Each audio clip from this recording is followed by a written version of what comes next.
Greetings to you. I'm Brother James Muhammad, a student in the ministry of the Honorable Minister Louis Farrakhan, and your host for this week's segment of Closing the Gap broadcast.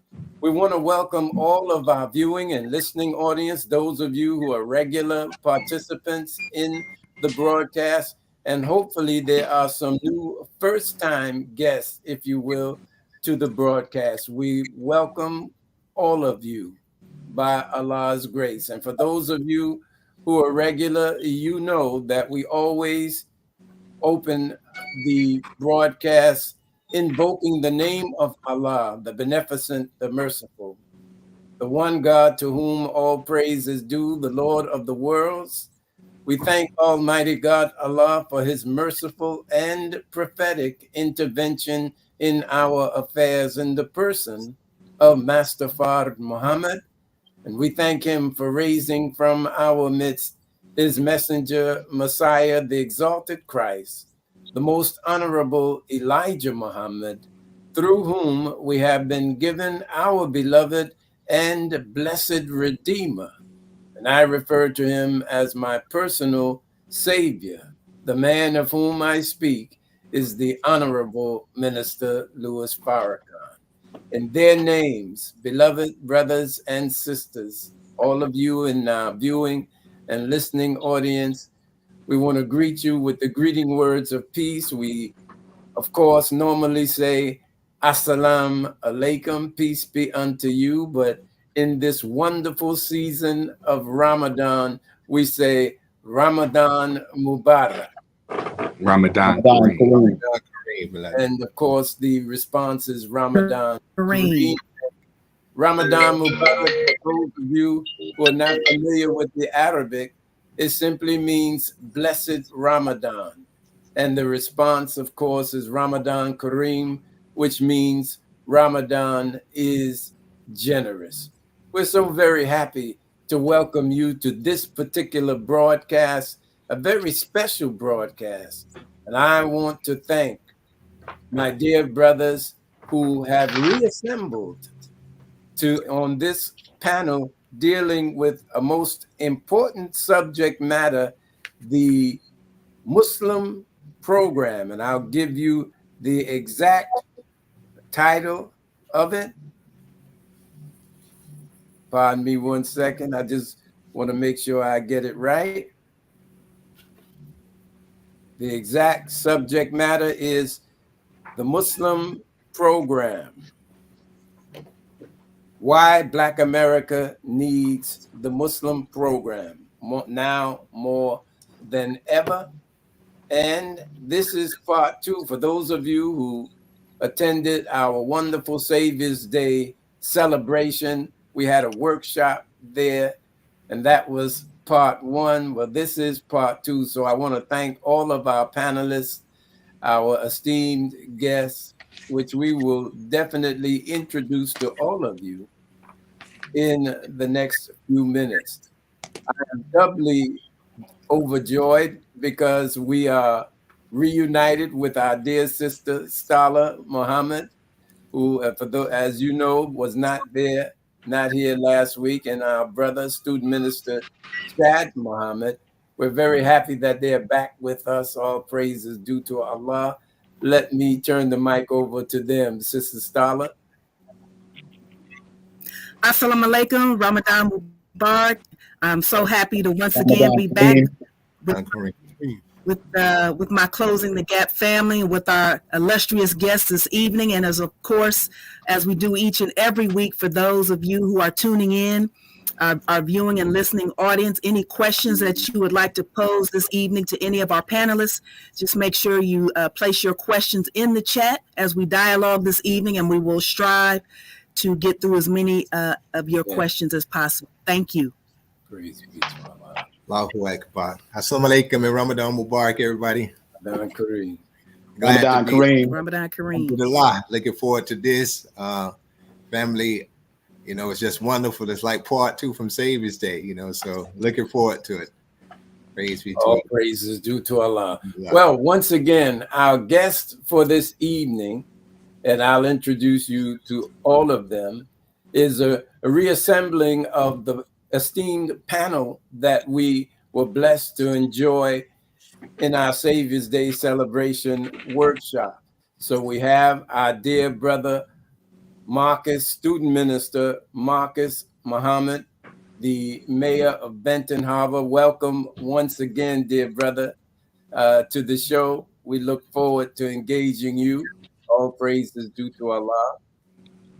And I'd like to read it. I'd like to read each of their bios. It may take a minute or two, but we want to acquaint you with our brother. Some, of course, you already know. But Brother Marcus is, which I refer to him, and of course, he is the mayor of Benton Harbor, Michigan. And I share with him that when I'm in his presence, I feel like I'm in the presence of political royalty. All praises due to Allah. Brother Marcus Muhammad became a registered Muslim in the Nation of Islam under the leadership of the Honorable Minister Louis Farrakhan, July 3rd, 1997. He graduated from DePaul University in 1997 and began teaching at Muhammad University of Islam. He also served as an editorial assistant in the Final Call newspaper. Minister Muhammad has served as a student in the ministry class since 1988 at Mosque Mariam. After returning to Benton Harbor, Michigan, he became the varsity basketball coach from 2007 to 2013. In 2009, Mr. Muhammad was elected to the Benton Harbor City Commission. He served as mayor pro temp from 2010 to 2012 and as a city commissioner until 2015. In 2015, Brother Marcus Muhammad was elected as the second Muslim mayor in the history of the state of Michigan.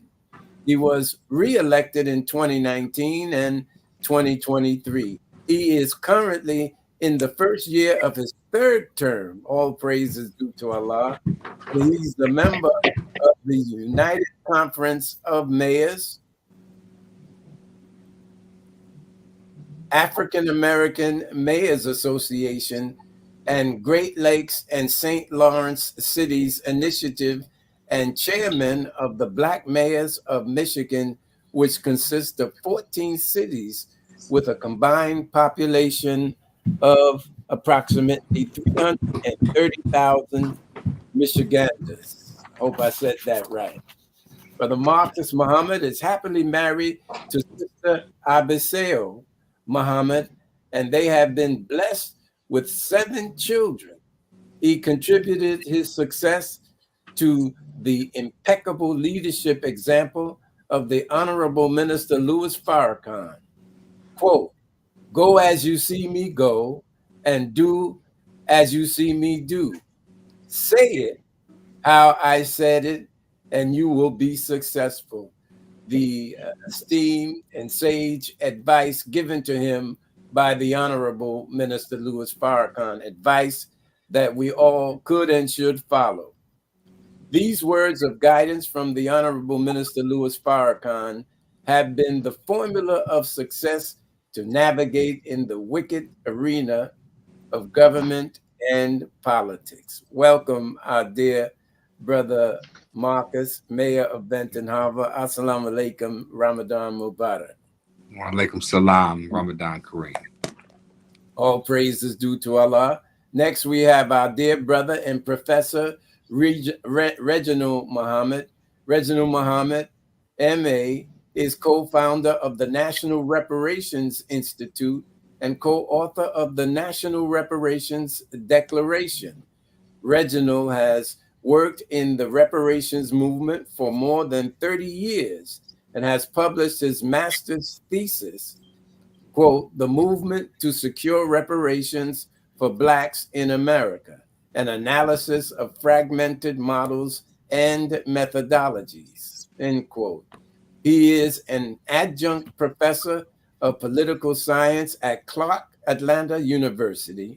Brother Professor Muhammad has taught politics and global issues, urban politics and policy, and electoral politics for more than 2 decades. All praise is due to Allah.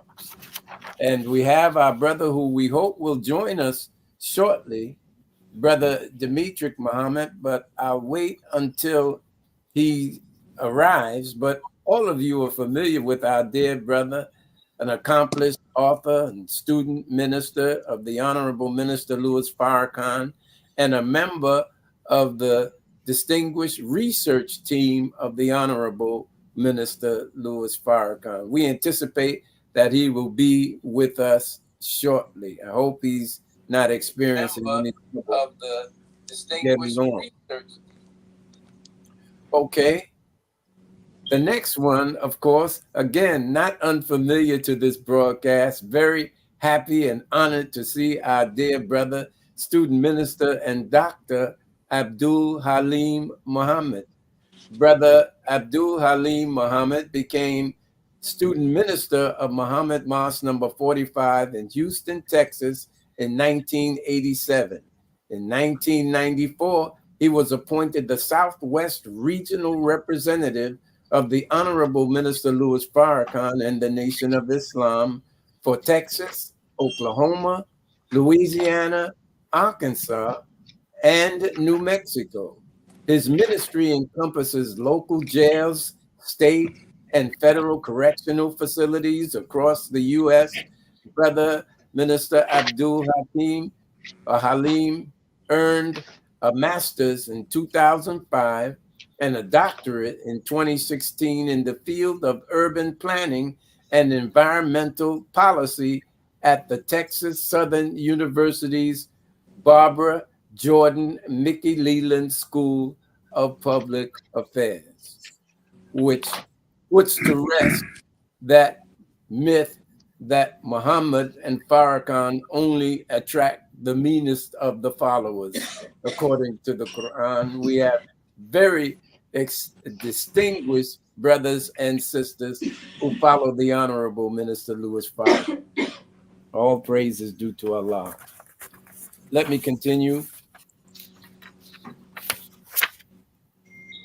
Brother Halim has appeared as an expert witness before the 2007 Congressional Field Hearing of the Subcommittee on Housing and Community Opportunity regarding affordable housing needs in the city of Houston, unique challenges and opportunities, chaired by the Honorable Maxine Waters. Brother Abdul Halim has appeared on numerous national television programs, including TV News One, Now, with Roland Martin, BET News, ABC's Nightline, Fox News, O'Reilly Factor, as well as many local television programs.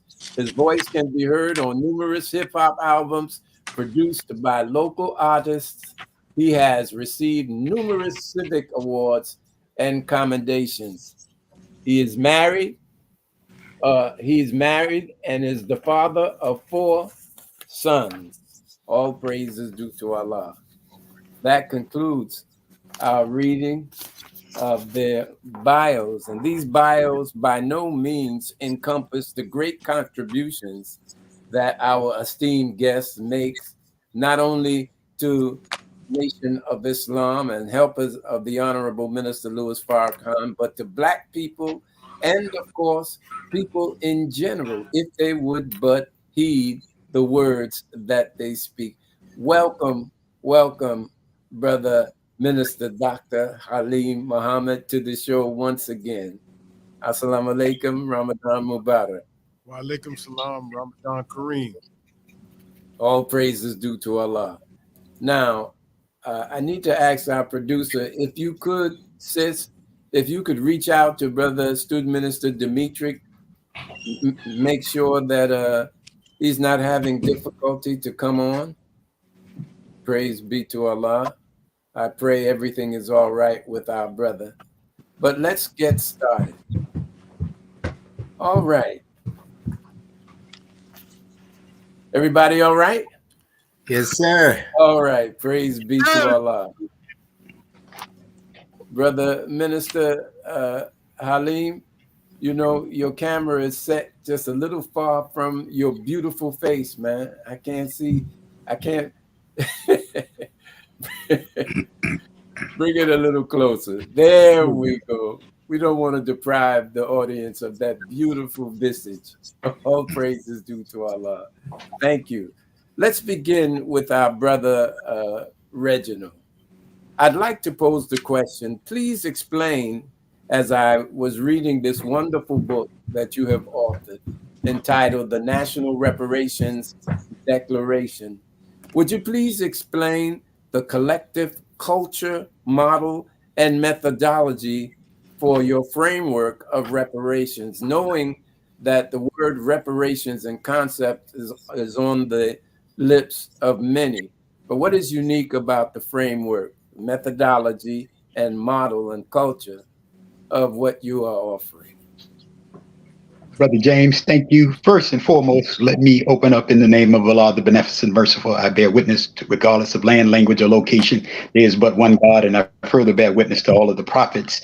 I'm a student of the Honorable Elijah Muhammad and the Honorable Minister Louis Farrakhan. And brother, I'm okay with this slight, Brother James, but I want the audience to know that I'm a long-time follower and student of the Honorable Elijah Muhammad and Minister Farrakhan, originally out of Mosque 27, the West Point, and now here at Mosque 15 in Atlanta, Georgia, under the great work of Minister Abdul Sharif Muhammad. And but we have been a long time follower and doing the work. Good question, brother. And let me first off thank you and the guests, Sister Starla Muhammad, and all of the hosts that are on and the audience today. Thank you all for allowing me to be on for a few minutes. The National Reparations Declaration, real quick. One reason why there are hundreds of books on reparations and thousands of pages on reparations. But the question becomes, where is the blueprint? How do we do it? And again, it would be like Brother James and the esteemed panel. It would be like you taking a class in high school or in college, and you walk into that class the first day, and then the first week and the second week, and a whole month goes by, and there's no syllabus in the class. Well, you're missing the who, what, when, where, and why, and all of the objectives. One of the things, my critique and criticism of the reparations movement and myself in the movement is that where is the model of how do you do it? Where is the blueprint? And that was what was missing. And so understanding that criticism of myself and others, I was pushed to come up with a model and a methodology that would actually secure reparations for Blacks in America. And we at the National Reparations Institute, we were blessed, and it was revealed to us that we must come up with a comprehensive definition of reparations. So let me read that to the audience and give the kind of the base and the framework so they will have a clear understanding of where we're going and how we came about with the collective culture model. Yes, sir. Let me give you the definition. Complete reparations, the process by which a nation of people is provided with the means to repair and restore their condition, achieve complete decolonization, and make themselves whole through the ability to self-govern, self-sustain, and self-defend with their own independent landmass, economy, education, culture, and high civilization. One more time, the process by which a nation of people is provided with the means to repair and restore their condition, achieve complete decolonization, and make themselves whole through the ability to self-govern, self-sustain, and self-defend with their own independent landmass, economy, education, culture, and high civilization. Now, in that definition, brother, if you go back to what the taught us, and the Honorable Minister Louis Farrakhan has taught us, you'll see that our framework and our foundation is the teachings of the Honorable Elijah Muhammad and the Honorable Minister Louis Farrakhan. You go back to the back page of the old Muhammad Speaks or the Final Call, and you'll see where we have pulled and built from that definition. We needed a functional, formal definition that the masses of the people could gravitate and utilize and implement in this vast movement we call reparations. Because one of the things that you'll see is that there are very good organizations that I'm a part of, you are a part of, but you ask the masses of the people first off to define what reparations is, and you'll get a bunch of scattered answers. Normally, you'll get some guesses and speculations. Am I still on? Excuse me. Yes, sir, you are. Am I? Okay. You'll get a lot of guesses and speculations about what reparations is. So within the declaration, to answer your question now, is that it is called the collective culture model. That model will actually secure reparations for blacks in America. Blacks, most of the black organizations, brother, and they have done a great work, and I stand on the shoulders of so many giants prior to me and others coming into the reparations movement. But again, the critique and the criticism, self-criticism is that where's the model and the methodology, how to do it? We got books with all the history, the atrocities. We got major works that have come out. Some of them are 416 pages, but again, lacking clear model and methodology. That we will never get reparations for the masses of our people until we clearly can show the process of how we do it. And so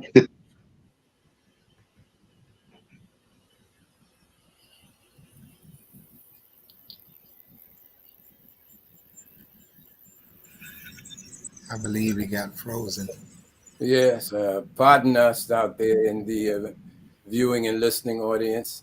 Obviously, some technical difficulty with our brother Reginald. are we back? Are we back? Yes, sir. Yes, you Are we back? Okay. Yes, sir. All right. And so again, to answer your question, which in the 86-page document entitled the National Reparation Declaration, a blueprint, that particular book, 86-page document, brother, it has the collective culture model in it. And it is the model and the methodology of how we actually secure reparations for black people in America. And if you go to our website, you will be able to see that diagram, or if you download the ebook, you'll be able to see the diagram. And the diagram is detailed because it says that we need, in order to secure reparations, it shows conclusively that we need a multiplicity of black organizations. We need, whether they're spiritual organizations, political, civic, fraternity, or sorority organizations, we need everybody at the table. We need youth and students at the table. And there are 5 select committees that deal with the National Reparations Institute. Those 5 select committees, real quick, are number 1, education and culture. Number 2, economics and investment. 3, public and mental health. 4, state and land acquisition. 5, public policy and legislation. Those are what we talk about are included in that definition of complete reparations. And again, let's always look back at the framework of the Honorable Elijah Muhammad and the Honorable Minister Louis Farrakhan, what the Muslims want. Did I kind of answer your question? Yes, sir, you did. I appreciate that. And I'm sure the audience was edified. We seem to have lost our dear sister Stala Muhammad. I was just about to turn the mic over to her. I don't know what happened. Perhaps she will return. But let's turn the mic over to our dear brother, Student Minister Chad Muhammad. Praise be to Allah. Thank you, sir. All right. First of all, just want to thank everybody for being on here and all your contribution and doing the work that you have been doing. And also wanted just to extend the greetings on behalf of our student regional minister here in the 7th region and all of the believers of the 7th region of Assalamu alaikum and Ramadan Mubarak also. Ramadan Kareem. Ramadan Kareem. Alhamdulillah. If you would, I would love for you to share, I got a chance to, at Savior's Day, to make it to the panel discussion. Did get a chance to hear everything, but it was a lot of highlights that was given during the panel discussion at Savior's Day. So to some of our listening audience that didn't get a chance to watch it, to be there in person, if you wouldn't mind, I would just ask if you could just share some of the highlights, some of the details. I know it was a lot that was that you gave us during that time period, but certain things that really stuck out. If you wouldn't mind just sharing some of the highlights of that panel discussion. And if we could, I would like to start with you, Student Minister Abdul Halim Muhammad, please. In the name of Allah, who appeared to us in the person of Master Father Muhammad, in the name of the exalted Christ, the most honorable Elijah Muhammad, and in the name of their servant and our brother, the Messiah in our midst, the Honorable Minister Louis Farrakhan, that I consider my personal savior also, Brother James. Yes, sir. I salute you. I ain't mad at you, brother. Thank you, Mr. Chad. Let me first of all, I need to correct that bio, brother. You know, I am the student regional minister of the Southwest region. I got to take that representative out. You can't Yes, sir. unless you can represent the character, the courage of the Honorable Minister Louis Farrakhan. I'm far from that at this time. I'm just his student. But that being said, that doesn't stop us from striving. Now, just to answer your question, brother, you have everyone on here that was a part of that great panel. And you know, when I see student minister and Mayor Marcus Muhammad, I just get giddy, you know, because this is the epitome of servant leadership. Yes, sir. When I listen to Brother Reginald run that thing down, brother, it's as if he rehearsed reparations in his sleep. And he was just waiting for you to ask that question, or you in advance. Come on. When we talk about scholarship, when we talk about research, when we talk about connecting the dots, there's none that I can find any better, more qualified, capable, and competent than Brother Demetric Muhammad, a student minister and researcher. This is a man that is intense in his defense of the most honorable Elijah Muhammad's chief helper, the Honorable Minister Louis Farrakhan, and the efficacy of what Allah revealed to the Honorable Elijah Muhammad. And he has done us a great service in consideration of what we're about to talk about, what we are talking about, the Muslim program, in so much as he's written a book, which I consider really volume 1, the annotated of the Muslim program. And it gives us a great head start and a foundation, because what he does all the time is that he will present you with the principle, and then he will give you, as one banker said to a builder, he gives you the documentation that beats the conversation.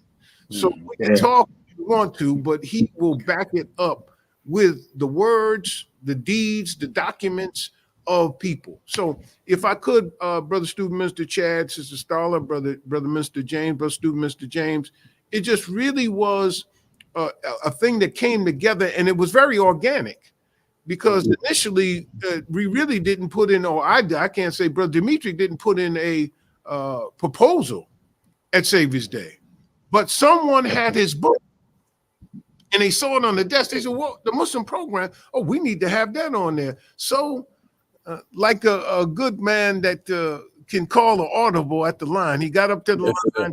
He said 489, 44, set blue, green, blue. And all of a sudden, we assembled, and we had Brother Reginald, who ran deep. Yes. You know, we had Brother Marcus that was running up the middle. I mean, he's just a fullback, and me, I'm just, I don't know what I am. I'm a tackle. I'm a lineman. I like to block. So really, brother, what we had was, we had the reparations piece.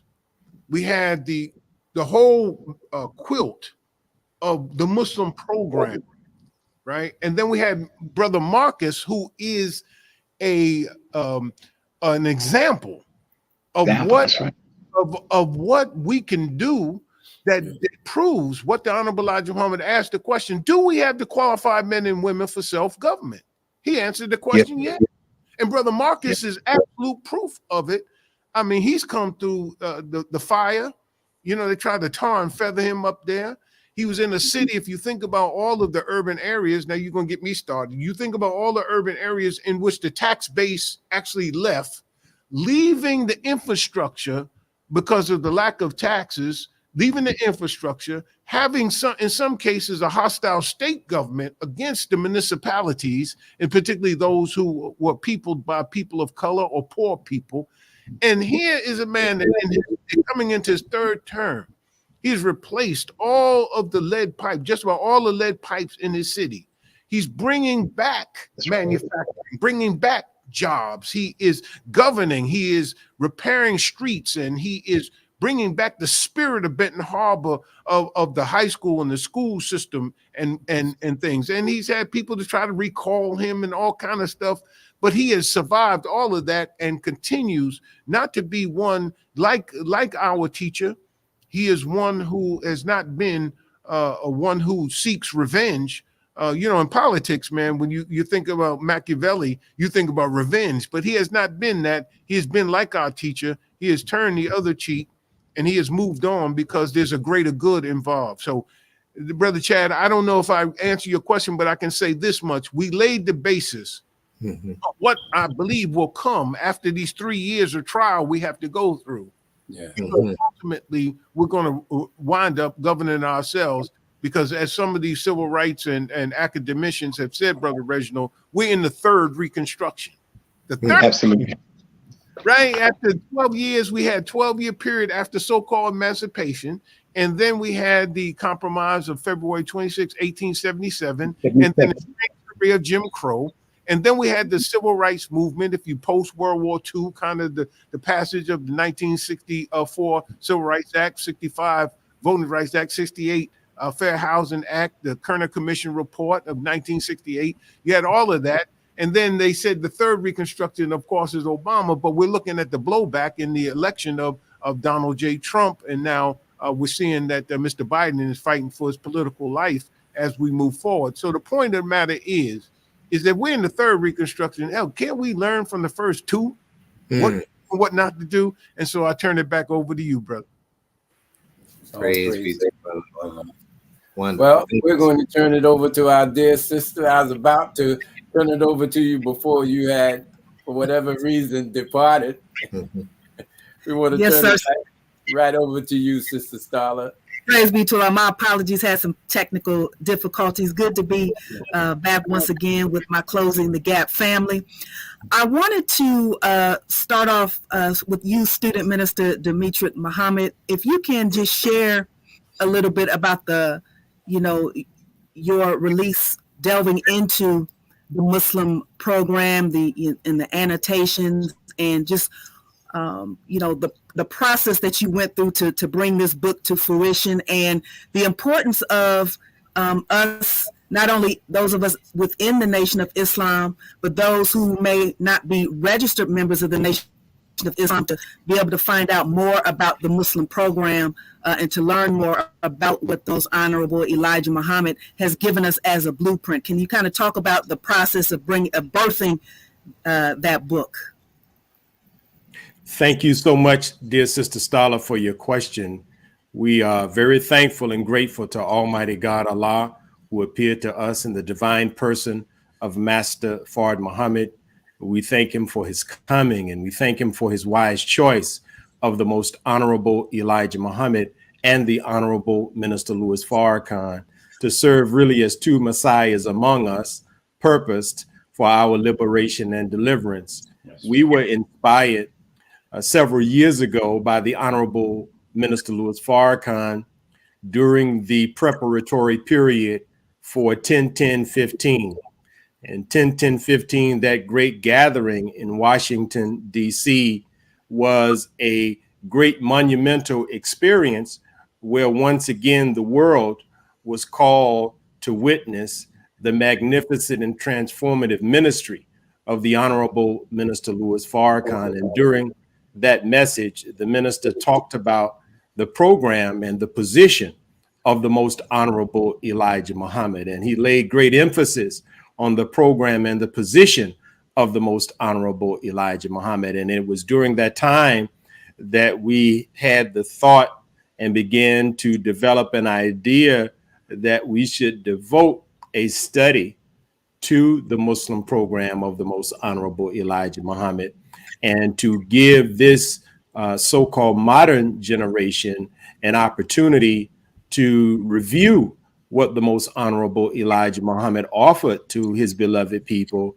and to give this generation the proof, the evidence, as it is famously said, the receipts that shows that even though the Most Honorable Elijah Muhammad first published the Muslim program as a response to the familiar question that many people would always ask him, well, what do you all want?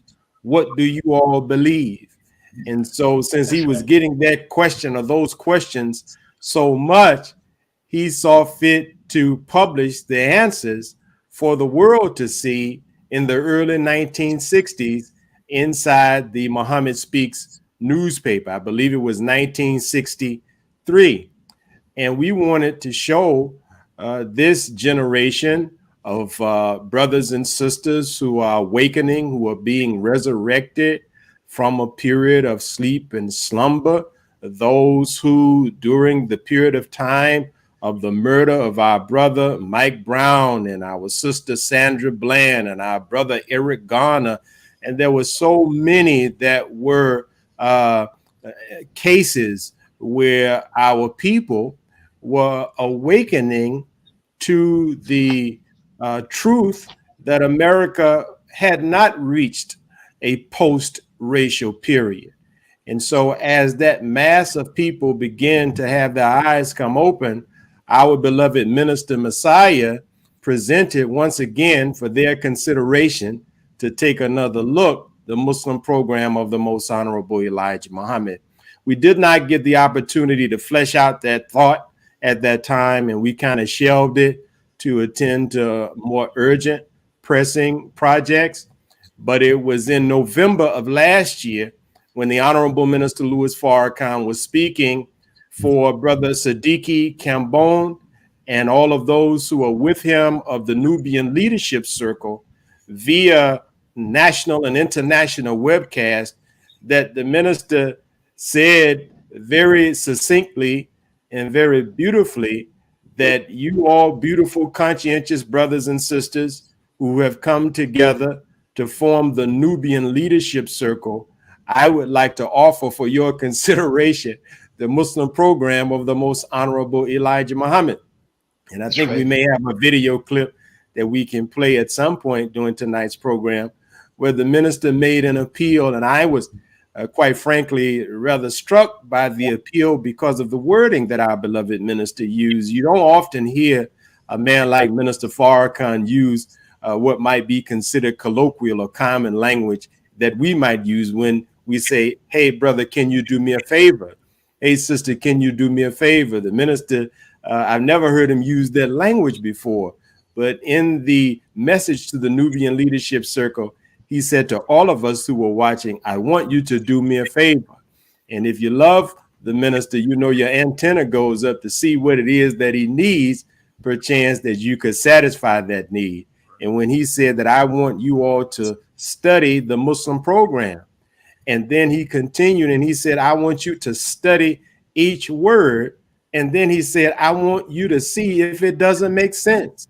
And, you know, I remembered the idea that we had back in 2015. And I said, well, maybe this is Allah encouraging us to take that idea and to bring it to fruition. And by Allah's grace, we were able to do that. And we wanted to put this volume together to help our people who are becoming more astute, more alert, more aware.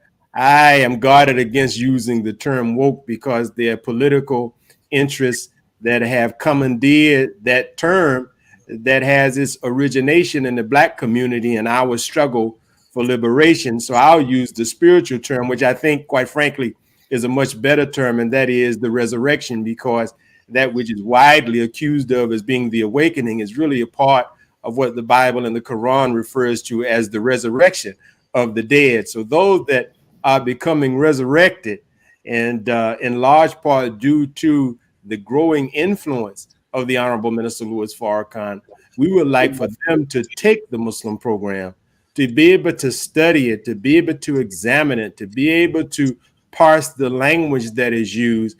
And I think they will find, as I have found, that even though it was first published in 1963, it's very difficult to tell that it is a document that was written so many years ago, because it appears that someone sat down and wrote it last week, because it fits so much the great condition of our people, the condition of America. And in the minister's words in the Nubian Leadership Circle, he said that, you know, don't you be disturbed because it says what the Muslims want. He says this, that the Honorable Elijah Muhammad put in the Muslim program is not just good for Muslims, those of us that have performed the Shahada, and it's not just good for Black people, but it is good for all humanity. And so we think that this is a worthy contribution to the further movement that Minister Farrakhan has inspired of the overall vindication of the life-giving teachings of the Most Honorable Elijah Muhammad, that Allah in the person of Master Fard Muhammad revealed to him. And we are happy to have the opportunity to be on here tonight with these esteemed, illustrious brothers who have lent us their time once again to discuss this subject. I'm very grateful and very honored. All praise is due to Allah. Praise be to Allah. Thank you, Brother Minister. Wonderful. Now, of course, this is an interactive program, and we want to have our listening and viewing audience engaged. However, before we go to the audience, if you don't mind, Sister Stala, Student Minister Chad, I'd like to hear from dear brother, the Student Minister Marcus Muhammad. We haven't heard from him yet. Now, Brother Minister Abdul Halim Muhammad touched on the great work that our brother is doing. All praise is due to Allah. We want to ask if he would share with us from his own heart and mind and from his own personal circumstance as the mayor of Benton Harbor, how the state of affairs looks now, and how can we look for aspects that are beneficial from the blueprint, of course, the Muslim program, how we can draw from those principles and benefit the city and other cities. Praise be to Allah. Bismillah ar-Rahman ar-Rahim. Well, first of all, the Muslim program is, as the Honorable Minister Louis Farrakhan said, our Constitution. That's right. And a Constitution is a guide. It is a list of ordinances and laws that help to govern societies. And if you study the history of Prophet Muhammad, peace be upon him, his first 13 years, he was the preacher. He was the warner. He was preaching the judgment. But the final 10 years in Medina, he laid out and if you study the Medinan chapters, then you'll see where it's dealing with governance. Right. It's dealing with how to unite and bring a people together under divine law, that which would make them successful and rulers of the world.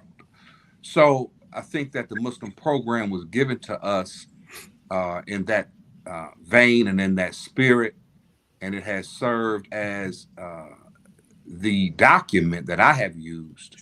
Of course, I am affirmed under the Constitution of the United States, as well as the state constitution and the Benton Harbor City Charter.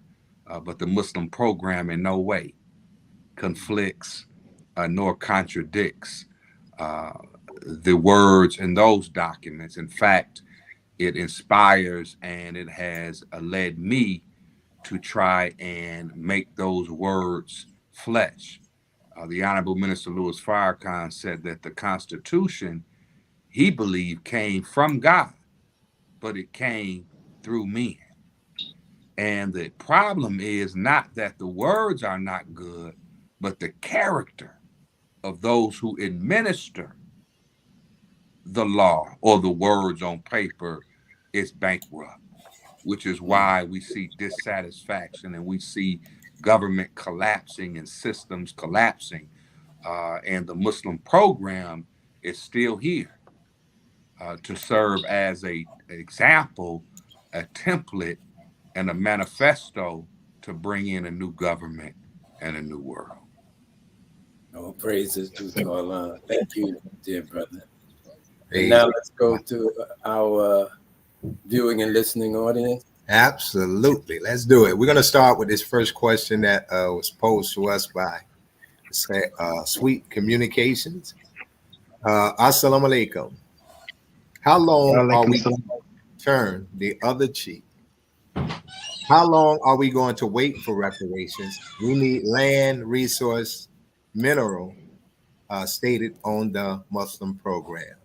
So this seems like a comment / question.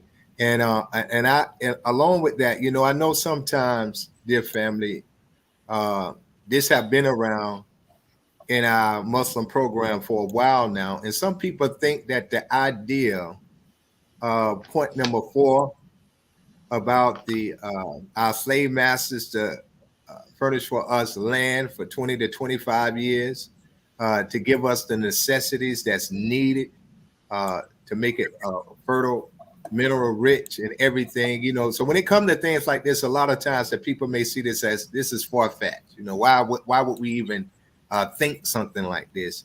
Along with this question, can we back it up with any historical accounts or biblical accounts that's this ever happened, and that we can look forward to, or any progress, in making this happen with this question that is stated? And we can start with you, our dear brother Reginald. Thank you, brother, and thanks for the question. Since you pinpointed point number 4, one of the things that the minister is very clear on, and remember too, brother, over the last 30, 40 years, Minister Farrakhan always comes with the spiritual base. But he has had to deal with reparations, in which he titled reparations is a political term. So he's given more lectures, political lectures on anything. It has been the subject of reparations. And at the end of the day, the minister said on the land question, and that's key right now, reparations has become mainstream now. 20 or 30 years ago, we would not have necessarily had this particular conversation. And so many people are attuned to it.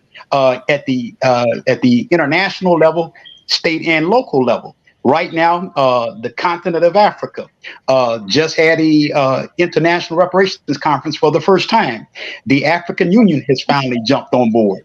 And now you see in over 120 cities and municipalities throughout the country, the question of reparations is on the hearts and the minds of the masses of our people. And in fact, I say to you in this audience and all of us tonight, brother, that what Allah has revealed to us and to me is that without complete reparations, brother, there is no other political program or an agenda that will cause the restoration, the transformation, and the elevation of Black life as we know it.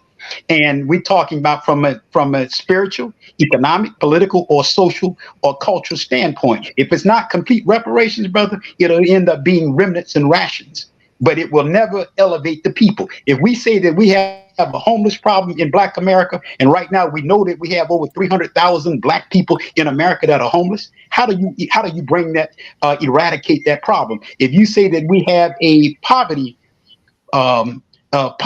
millions of Black people below the poverty level. If we have an incarceration rate, we know of over 2 million Black people and men and women who are in prison. How do we start to repair our communities? Well, you're talking complete reparations. If any politician bring you anything other than complete reparations, brothers and sisters, it ends up being peanuts and patchwork. At the end of the day, I look at public policy as a political scientist, as a student of the Honorable Elijah Muhammad and Minister Farrakhan. There has to be something politically. That is complete reparations. The minister said, brother, if we're not talking 8 to 10 states, it's a compromise and it's a sellout.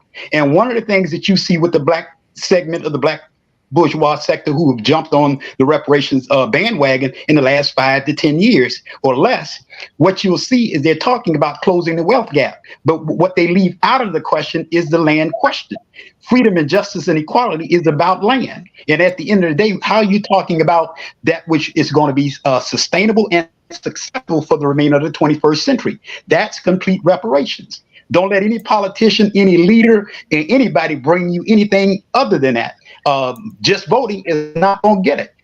I'm a registered voter. I teach electoral politics. But at the end of the day, most of us are stuck. Just vote. No, there has to be a program that will cause the restoration and the transformation and the elevation of Black life, economically, politically, socially, educationally, and culturally. And that's complete reparations. And at the end of the day, that land question has to be Black people, and I'm going to shut up after this, Black people are operating on less than 2 million acres of land. And up until 1970, we were controlling over 15 million acres of land. And so we know that there were over 200 townships and cities that Black people that and millions of acres of land that were stolen from Black people. I'm gonna give you an example. Here in Georgia, there was an area that there's a county now called Forsyth County. Well, there was what they call the cleansing of Forsyth County. Thousands of Black people were run off their land. We know that throughout the country. It wasn't just Tulsa, Oklahoma, where people were burned out and ran off their land, but there are over 200 townships and cities in America that happened to Black people, and we can calculate that. And the good part about it, we're able to calculate that and give a quantification and develop a quantification scale to calculate that and be able to say what is due and what is owed to Black people. And we're not waiting for the government or anyone to give us reparations. Reparations has to come from us, as the Honorable Elijah Muhammad and Minister Farrakhan has said. It has to come from us. And again, it's about repairing the damage. And again, that land cash question is key and critical. Praise be. Did I answer some of the questions? Absolutely. Great point there, bro. I'd like to give the opportunity for others to Yes. weigh in on the Yes. question that you like of the panel. I like, so in the national agenda, you find where, and this is on page 49, where the chapter is reparations. And Yes, sir. the Honorable Louis Farrakhan says, so the act of repair called reparations is absolutely and vitally necessary in the principle of atonement. The principle of atonement must be accepted universally, for there are tribes in Africa that have offended each other. There are nations in Europe and Asia that have offended each other. There are nations in the Caribbean and South America, Central America, North America that have offended each other, as well as other ethnic and racial groups. So the principle of atonement and repair has to be universally accepted, because this world has been a world of evil and an injustice, and all of us have been victims and have victimized. So whatever extent we are guilty, we must accept responsibility to make a difference. So the beauty of the Honorable Minister Louis Farrakhan, from a political standpoint, that's one facet, but we can't divorce or take out the spiritual component of reparations or repair, which is atonement. And this is where nations have to atone, because in the atonement process, you have to do something about your recognizing the wrong and taking responsibility. And this is where he said that there needs to be an invitation where we invite spiritual leaders to Washington, D.C. to meet and sit with government leaders, because there's been a moral slippage that has caused the world to be going to hell as we see it. So we have to be able to connect with the reparations question and the reparations discussion, the spiritual. That's right. Because that is how we will be able to connect the political, and then that will bring about the social and the economic justice that will spin off from it. But the land question is absolutely and vitally necessary. I'm reading a book here called The Kingmakers, The Invention of the Modern Middle East. So they're well capable of knowing how to carve out territories and annex property. That's right. The city of Benton Harbor, a parcel was annexed for 20 years, from 2005, and it expires in 2025. And that property was used, and certain incentives, abatements were allowed for that particular zone. And if you can see what has been built on that property, but the property was annexed from St. Joe to the city of Benton Harbor, and then it goes back. So this is not far-fetched. This is not pie in the sky. This is for real political minds and scientists to really look at. So when the Honorable Minister Louis Farrakhan is saying, look at the Muslim program, do me a favor, saying it in a very kind way, but it's a very serious matter. And the last thing I'll say on it, if you study the history of America and you study Thomas Jefferson, who was considered the separatist, there were many who became a part of the Union and all of that did not believe in separation. But there had to be a movement, but there also had to be the conditions that brought about the Declaration, which brought about war, which brought about independence in the nation that we know today as the United States of America. Good point, brother. Yes, sir. Wow. Yes, it will. Alhamdulillah. Thank you, sir. Praise be to Allah. We seem to be experiencing a regular amount of technical difficulties with our panelists in terms of freezing, but at least we can hear them. Who freezing, brother? We're on fire. Praise be to Allah. That's right. If I may, once again, in the 37th chapter of Ezekiel, Son of Man was told to prophesy to the wind. And when he prophesied, the wind blew, and those dry bones in the valley stood up an exceedingly great army. That's but they right. weren't whole, they weren't complete until the God that ordered Son of Man to preach to them, that they would be put in a land that is theirs. See, we will not be complete, as Brother Reginald said, we will not be complete until we get some of this earth we can call our own. But going back to what Mayor Marcus said to us, the Honorable Louis Farrakhan in a monumental book called Torchlight for America, the just word that Aaron and Moses took to Pharaoh, said this: convene spiritual leadership to spearhead a moral rejuvenation in America via the airwaves. Minister says the root of the problem in America is spiritual, necessitating a spiritual solution. He goes on to say a convening of the spiritual leadership with the leadership in government is a first step towards building the country's moral backbone. The central problem we should focus on are the basic value of human life, greed, criminal behavior, and the treatment of women.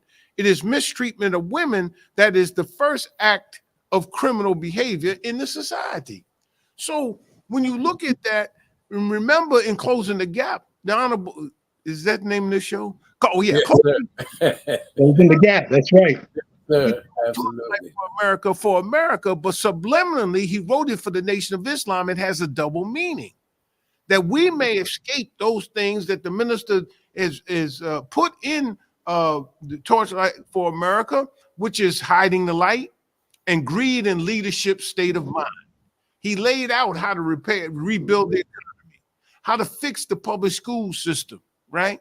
To develop America's moral backbone and to end the healthcare crisis. But at the end of the book, he gives a vision for America, and he says that they have to repudiate, as Mayor Marcus has said, Student Minister Mayor Marcus has said, that they had to repudiate the vision of the founding fathers.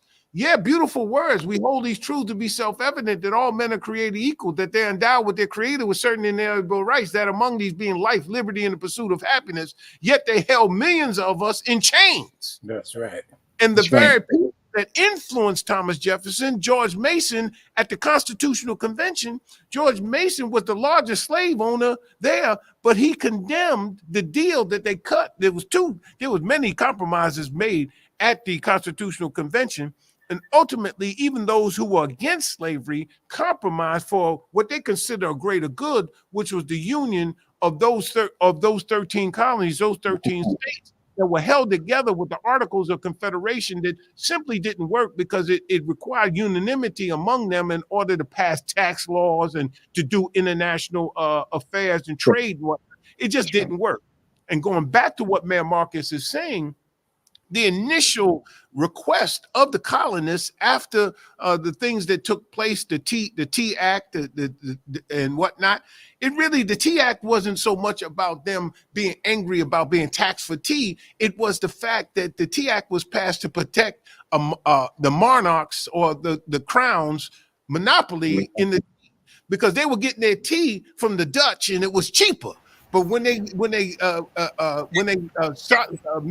solidified the monopoly of the tea, what happened was, and the people said, man, I got to pay more for tea. And they start dumping the tea in the harbor, and that strung a whole string of laws.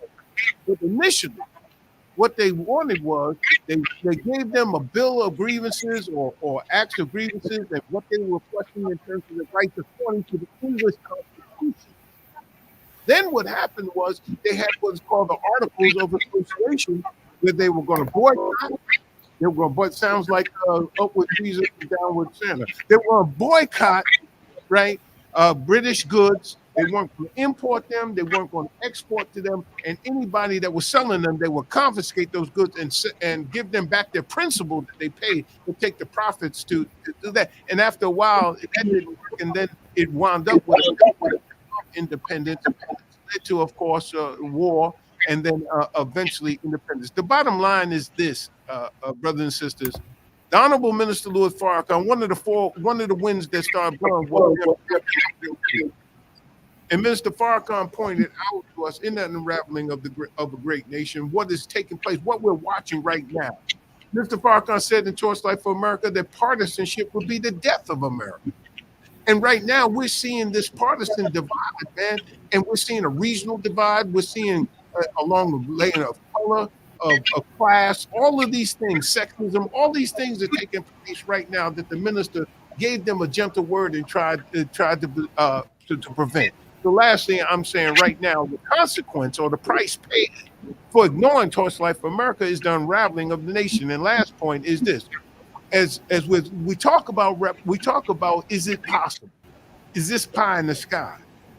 We're looking at Israel, who was set up by America and England, right? We're looking at the very thing that we're talking about, but we are the real children of Israel. So what we're seeing over there, that was a result of the breakup of the Ottoman Empire, of course, the Sykes-Picot Agreement between the French and the English to break up the Middle East into Francophone and Anglophone spheres of influence. That's why in the Lebanon and Syria, they speak French. In Iraq, they speak English. And in Transjordania and Saudi Arabia, well, it was Arabia, then Saudi Arabia and Egypt, and all that, they carved up the Middle East into these unnatural things. And the Ummah, the spiritual Ummah, is broken up. So what we have to do is we have to, as we said, that the Muslim program is for the whole earth. It's good for everybody. Minister Marcus had proved that it can work for everybody, because the first thing we want is full and complete freedom, equal justice under the law, and equality of opportunity. If you give us that, you can govern anything on the planet. Yes, sir. Praise Brother. be. Absolutely. Brother Minister James? Yes, sir. Let me just add to it real quick, because your initial question was why Black America needs the Muslim program now more than ever. Now, why is it that we need? Capitalism is in crisis all over the world. And partly because, again, the enslavement and trafficking of Black people. Remember, there's no world economy until Black bodies start to be dispersed throughout the world. How do we, any documents that prove that? Go back and read Capitalism and Slavery by Dr. Eric Williams. Right. Brother, a number of the scholars that are on here tonight, some of the information can be verified real easily. Go back and read A People's History of the United States by Howard Zinn. Brother, and go back and read the piece by Dr. Walter Rodney, How Europe Underdeveloped Africa. So what you're seeing now, capitalism is in trouble. It cannot maintain itself, brother. And so the only way that they are able to stay in power and in position is, number one, is their power base. What makes up the power base is the United States military. So now, brother, if they're going to be strategically fit for the remainder of the 21st century, they've got to be able to control those resources throughout, especially the continent of Africa. So, but in Africa, the brothers and sisters are very clear on the reparations question. Go back and look at the 4-day conference that they had, where they brought the international leaders from all over the country and all over the world to finally say that, you know what, enough is enough, and we're going to deal with the reparations question. And finally, my critique and criticism of the African Union is that they had not taken a position. They have now, the people have forced them to take a position. The Honorable Elijah Muhammad talked about in the fall of America. We're in that, we're seeing that right now. The brother just alluded to the minister's last year's speech on the unraveling of a great nation. So now it is the time, brother, for us to step up and unite on all the fronts. And we can achieve separation, which is complete reparations for the Muslims who have said to me, Brother Muhammad, Professor Muhammad, Brother Reginald, we're on separation. Well, that is complete reparations. If you go back to point number 4 and just build on what the Honorable Elijah Muhammad said and put it in that fine language, we're talking complete reparations. And at the end of the day, this is our time to do it. It can be done. How do we know that reparations work? Spiritually, economically, politically, socially, and educationally. Well, let's go back and look at World War II, a major example. There are parts of Europe, especially Western Europe, that is devastated. They go in with what they call the Marshall Plan, and at least 14 countries are rebuilt after they are devastated, brother. The infrastructure is destroyed. The institutions are destroyed. Now, some of those are some of the top economies in the world today, based on what is called the Marshall Plan. But that is reparations. Your guess, somebody asked, are there any examples of models? Yes, the Japanese, the Civil Liberties Act of 1988. That's the Japanese, and by 1990, some of their property is restored. Their land is restored. Their money has been restored. So yes, they will pay reparations, brother, but they have not. And we can usually in my PowerPoint presentation, I give you at least 13 different examples that the United States has engaged in paid reparations. Once we realize that, move from a social symbolic engagement of electoral politics and decide that one of the things that we are blessed to talk about in the National Reparation Declaration, there is a quadruple-based paradigm. All of their economic and political decisions are based on, will it help or hurt? Number one, their power base, their profit base, their policy base, and privilege base. They make just about, and I'm not talking about all white or all European people. I'm talking about an international, national, and a local ruling class of Europeans. Even if they classify themselves as Caucasians, white, Aryan, or Jewish, they make just about all of their economic and political decisions. Will it help or hurt their power base, their profit base, their policy base, and privilege base? They will make that decision even on reparations if it starts to ill affect their power base, their profit base, policy base, and privilege base. And it will end up being a public policy issue. So that's why, again, the Honorable Elijah Muhammad and the Honorable Minister Louis Farrakhan has guided us, brother, and it comes again from point number 4. Let me yield the floor here. Well, praises be to Allah. Very quickly. Yes. I just want to let people know, if you've just tuned in to Closing the Gap broadcast, we welcome you. We are hosting a very distinguished assemblage of panelists dealing with the question why Black America needs the Muslim program now more than ever. Thank you for tuning in. Just a very brief commercial, if you don't mind. Let's continue. Praise be to Allah. Allahu Akbar.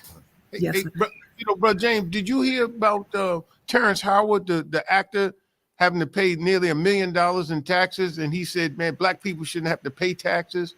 And I won't talk about somebody else's podcast, but the Tiffany Cross and Angela Rye and Andrew Gillum, they were talking about being tax exempt, Black people being tax exempt. So it's in the bloodstream, like Brother Reginald was saying, bloodstream. No praises due to Allah. We don't, Brother Minister, we don't mind the mention of other broadcasts. As you know, we're trying to build a network of broadcasts. Yeah. Alhamdulillah. So we invite others. You don't come on a Cheerios commercial talking about sugar frosted flakes. You know. Understood, brother. All praises to Alhamdulillah. Allah. Yes, sir.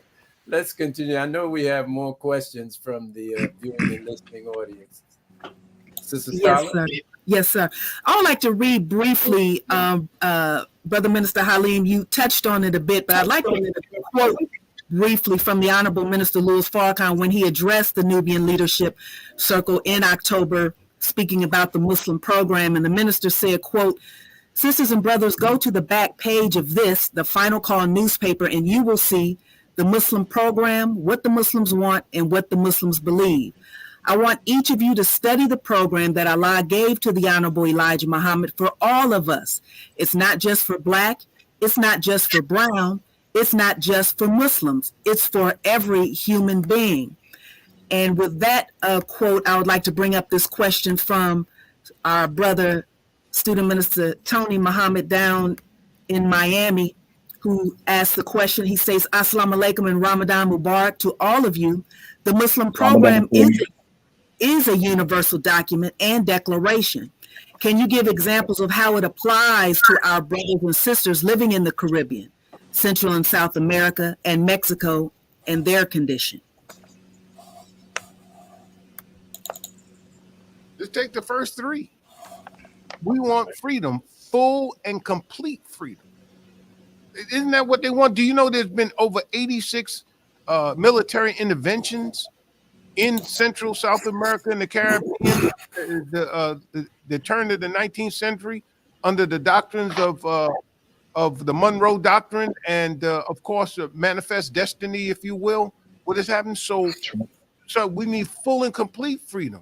We need equal justice under the law. Wouldn't that work out for them if they really had equal justice under the law and they didn't have the multilateral corporations and the CIA going in and overthrowing their government and backing up despot dictators and tyrannical rulers?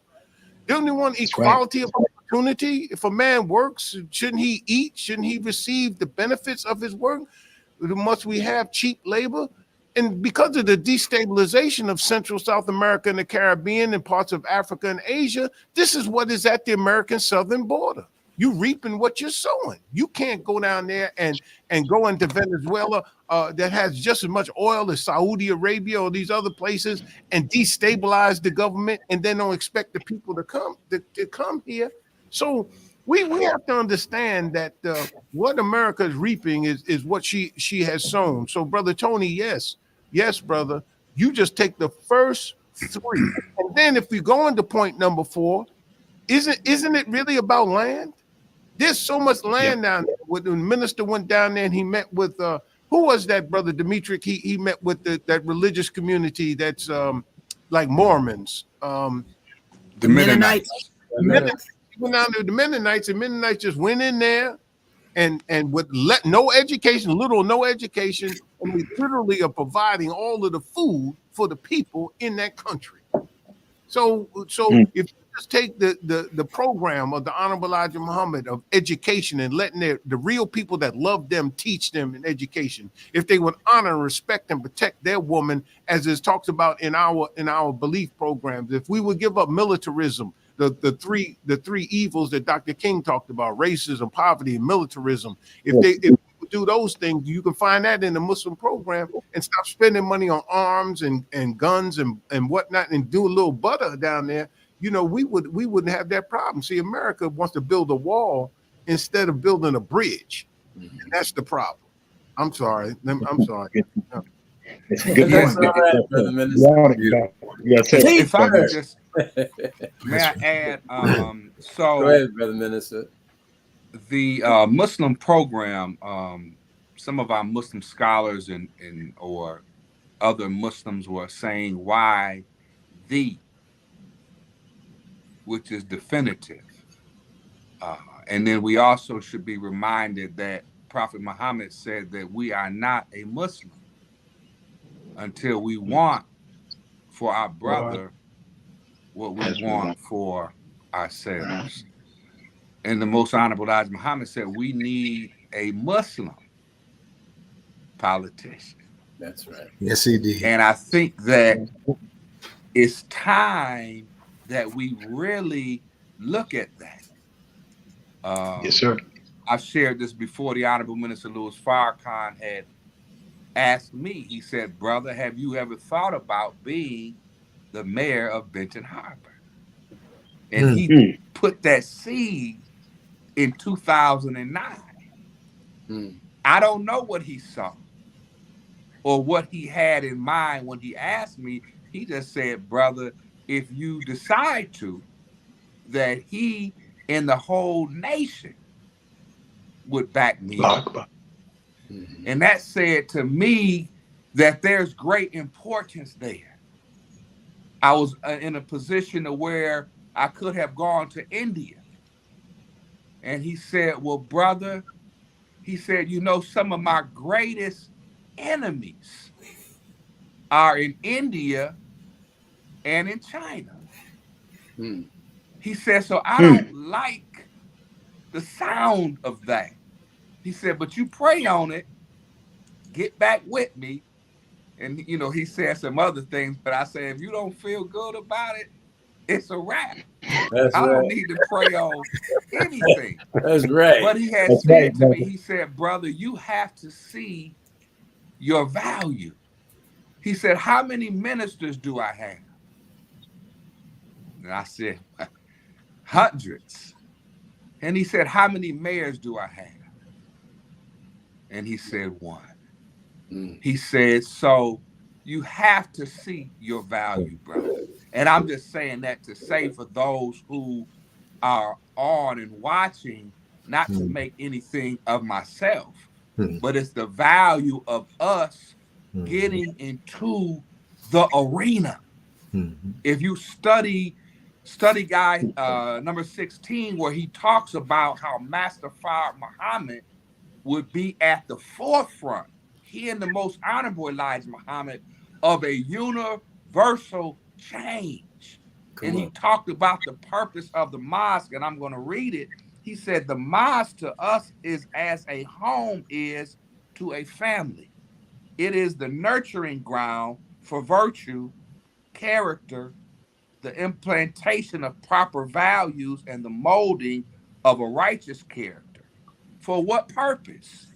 That we might break forth from the mosque at the proper time to take advantage of what had been created by Allah God of total dissatisfaction with the kind of present day leadership. So, and then he goes on to talk about how cronyism and how all of that has to be broken up. But in us, he's creating or making of us those with that type of character that would be able to be moral, to govern and guide and give freedom, justice, and equality to all. So I'm pleading. And of course, I don't want to go ahead of my teacher, but he said to us, Brother Abdul Alim, student minister, that regional minister, at a time where he said that the kingdoms of this world will become the kingdoms of God and his Christ. And he told us to move forward in that way. So, you know, be it as it may, praise be to Allah. But he said that we got you, brother. How can we put the Muslim program to Congress if we have no one in Congress? That's right. Oh, praise be to Allah. I'm right on that page, man. Yes, man. Yes. 170. James Brown song, brother, man. He's at the end of his song. He ran out of rhymes. He said, I need to be the mayor so I can change some things around here. James Brown? He had a rhyme for governor, but he did have a rhyme for mayor. You know, oh, man. What you quote page 173, a message to the black man, put the program to Congress. That's right. Your program, the one I have given you, this Honorable Elijah Muhammad, which is carried into the first part of this chapter, should be put before Congress. The Civil Rights Bill and integration will not stand and can never bring independence to you and your people, no matter who is president. He goes on to say the wisest and surest way to success is to unite behind me. And I assure you that with the help of Allah, you will accomplish your goals of money, good homes, and friendship in all walks of life. And then he did talk about a Muslim politician is what you need. It's in here. It's in writing. So that's right. It's right. Absolutely. Yeah. That's right. Beautiful, beautiful. Okay. We'll keep the questions going, family. I wanted to add briefly, Student Minister Chad, just Please do. A couple of points, and I'm thoroughly enjoying these powerful brothers, and I like so much what they're saying, and I pray Allah that we can continue to have these kinds of conversations and dialogue around the program and position of the Honorable Elijah Muhammad, because the program and position of the Honorable Elijah Muhammad is that which follows the spiritual and theological base laid by the Honorable Elijah Muhammad and Minister Farrakhan. I think it's very strategic, in that if you read the Honorable Elijah Muhammad's message to the Black man in America, it doesn't begin with the program and the position, but it begins with the spiritual, begins with the theological, it begins with him giving us our true knowledge of ourselves. And once that foundation is established, then he presents his program and his position. And so I think this kind of conversation is timely, especially as Brother Marcus touched on the minister's words in the study guides around this concept of a growing dissatisfaction. And it reminded me of several clips that have fed into my thinking in recent times of the growing dissatisfaction among our people. I want to play a little clip here. This is a clip of our sister, if it'll play, who is on MSNBC. And the clip is called Infuriating Joyanne Reed, but she talks about how those in her stratosphere or her class, those who are the intellectuals among our people, those who are the spokespersons or talking heads or whatever you want to call them, that for Black people in America, it's a time of confusion. So I want to see if we can play that. A Black person in 2024 in America is to be in a state of complete perplexed confusion about what is wrong with a country that hates your history, to this day can't admit even the basics of what was done to your ancestors, can't accept any responsibility for the lack that has carried through the entirety of the existence of you in this country, and thinks 60 years of relative freedom is enough. And to find out that literally Barack Obama's 2 terms as president are your reparations, and Juneteenth, which you already celebrated anyway, is your reparations, and yet you built this country. You literally physically built this country, and yet the attitude toward you from a lot of your peers and your fellow citizens is just shut up and be grateful. And it's infuriating. So when you hear that kind of infuriation, when you hear that kind of exasperation, when you hear that kind of dissatisfaction, again, the timeliness of our conversation, the timeliness of what the Honorable Minister Louis Farrakhan shared at the Nubian Leadership Circle, which I'd not like to play, is just so important, because our people really are fed up. And we've tried integration, we've tried voting, we've tried being model citizens, we've tried getting a good education, we've tried everything that we were told would grant to us freedom, justice, and equality, and we have yet to receive it. So we're at a place now where I think that the proper introduction and presentation of the Muslim program will be very welcomed and well received among our people. The minister said this, that is in addition to what Sister Starla was reading.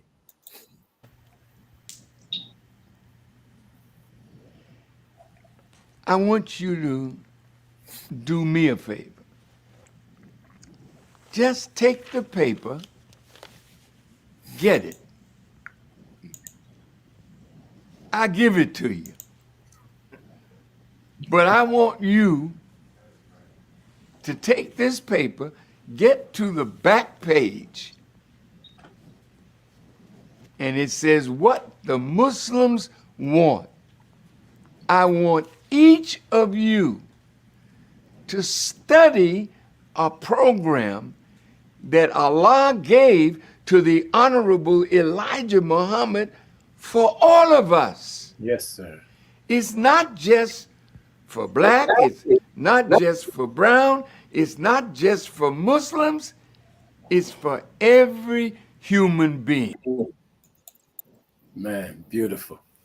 So I think we have, by Allah's grace, come upon the moment in time where we can really be much more forceful in our presentation of what Allah revealed to the Honorable Elijah Muhammad in the way of the Muslim program. And I think that someone asked a question, or someone brought up about, separation and independence, and it being, as some intellectuals say, well, that's a pipe dream. And the white man in America would never give us 8 to 10 states.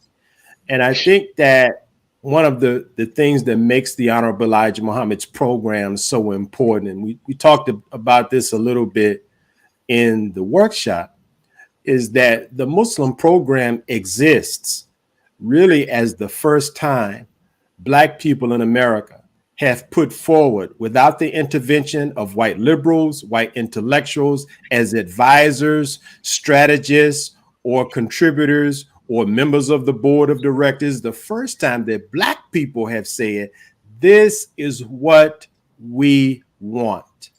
It's not based on the willingness or lack thereof of our slave masters and their children to give it to us. That's because as the Honorable Elijah Muhammad and Minister Farrakhan have emphasized, see, the Muslim program is tied to the day and the time in which we're living, which scripturally is the day of judgment. Yes, sir. So the reality of it is this: it's a mercy that the Honorable Elijah, let me say it properly. It's a mercy that Allah, through the Honorable Elijah Muhammad, lets our slave masters and their children know what it is that will cause them to survive favorably or to receive a favorable judgment in this, the day of judgment. So it's not necessarily exclusively this secular treatise that might be confined within the domain of politics and economics and geopolitical concern. It really is a document that proceeds forth from Allah as Al-Rahim, the most merciful, because after 400 years of the Black Holocaust, really, he doesn't have to offer our slave masters and their children a way out. That's right. But to give to us 8 to 10 states that are fertile and minerally rich with an outlet to the sea, as my brother Professor Reginald said, real reparations, would cause Allah to extend to them time, would cause Allah to look upon them favorably in an hour where their whole country is being judged. Teach, so this program is very important. And I wanted to just show this, that is a graphic that's inside of the book. Right. For those who think that, becoming an independent nation or a separate nation is a pipe dream. Just look at this diagram of new nations that have emerged since the year 1990, not 1890. Not 1790, not 1590, but since 1990, which shows that intelligent people, self-respecting people all over the globe, do collectively what a lot of times we do personally when we get a divorce. They have divorced to peoples and governments that they no longer agree with and can get along with in peace. So you see all of these, according to this source, there are some 26 new countries that declared independence. 15 of them, the results of dissolution of the Soviet Union. Yugoslavia has separated, into 7 new states. The last one, Kosovo, declaring its independence in February. So it is not a pipe dream. It is not far-fetched. It really is the best and only solution, because not only do you have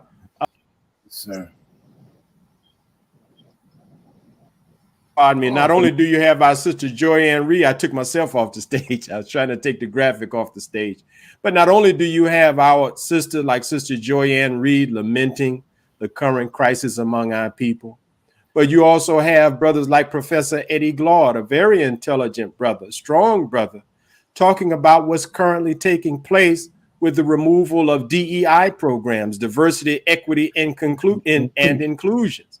And I saw my brother on a program, he was all but in tears, saying in words that, you know, we just got the right to these doggone institutions. He used stronger language. And here comes the enemy seeking to remove us after we've just gotten access. You see that the Black sisters who created what they call the Freedom Fund, which is a fund that is designed to promote entrepreneurship and to close the wealth gap between Black women entrepreneurs and other entrepreneurs. They are being sued, and it's going all the way to the Supreme Court, because those who are fighting against our sisters, offering a leg up to other sisters, are saying that it constitutes discrimination. So everywhere you look, all of the so-called gains that integration promised and couldn't deliver, and even those wins that the integrationist movement has celebrated as victories resulting from integration, are now unraveling as America unravels. So we must and needs have many more serious conversations about the implementation and the promotion of the Muslim program, almost like our dear sister, may Allah forever be pleased, Sister Dr. Minister Ava Muhammad, as she traveled across America and was preparing to go globally to have these town hall meetings on separation. Is now we have to continue those kinds of efforts, because the program and position of the Honorable Elijah Muhammad was on time and is on time. It just may be that the key players in the Black community have suffered enough to be prepared to give it a second look. All praise is due to Allah. And continue we shall, Brother Student Minister Demetric.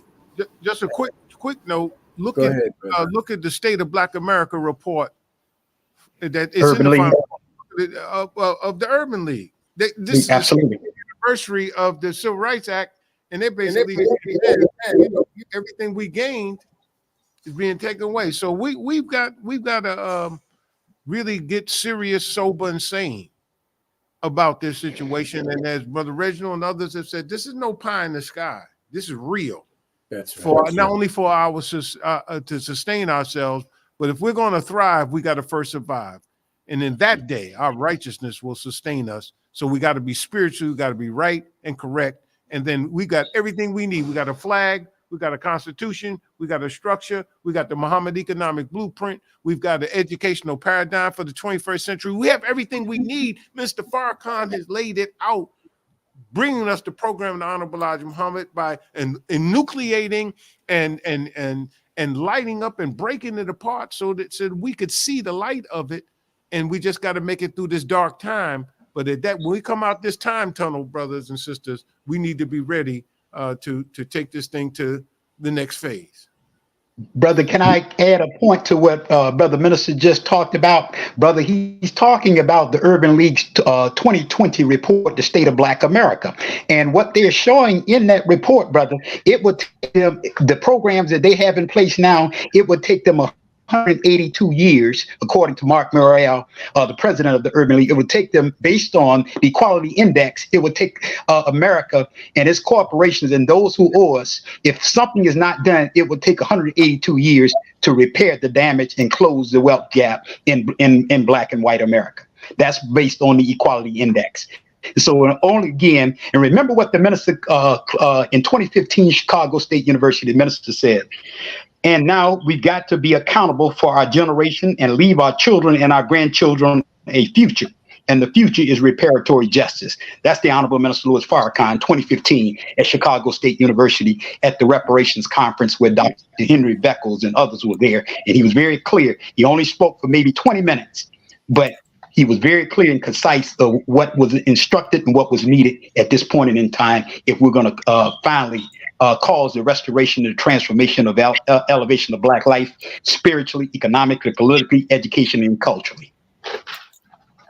All praises due to Allah. Thank you, Professor Reginald. All praises due to Allah. I know we have questions in the viewing audience. Yes, sir. Let's go to the viewing audience, and then I have a question I'd like to pose to Student Minister Demetric. Praise be to Allah. This is for Raymond Ellis. Said, peace. Do you believe the Torchlight for America is an expansion of the Muslim program for Black people and all Americans? If I may, and Brother Minister Marcus can also bear witness.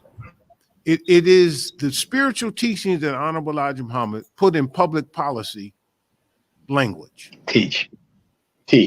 You know, when the Holy Spirit in that upper room experience, when all the disciples became apostles, what they spoke, every man understood. We were saying Mr. Farrakhan has the ability that no matter what bag you're in, he can go in. There's not a Black professional group in this country that has not had Mr. Farrakhan either on a panel or a keynote speaker. That's right. The Black dentist, That's right. chiropractors, I don't know, you name it.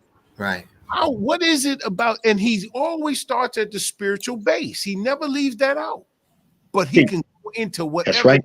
And we've been at the dinner table, brothers and sisters, and we've seen the ministers sit there with people, scientists, architects, engineers, you name it.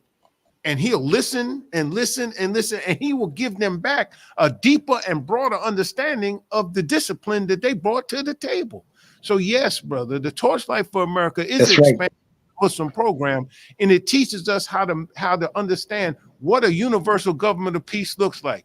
One point I'll make. Right now, there's a debate about abortion because of the Dobbs decision, right?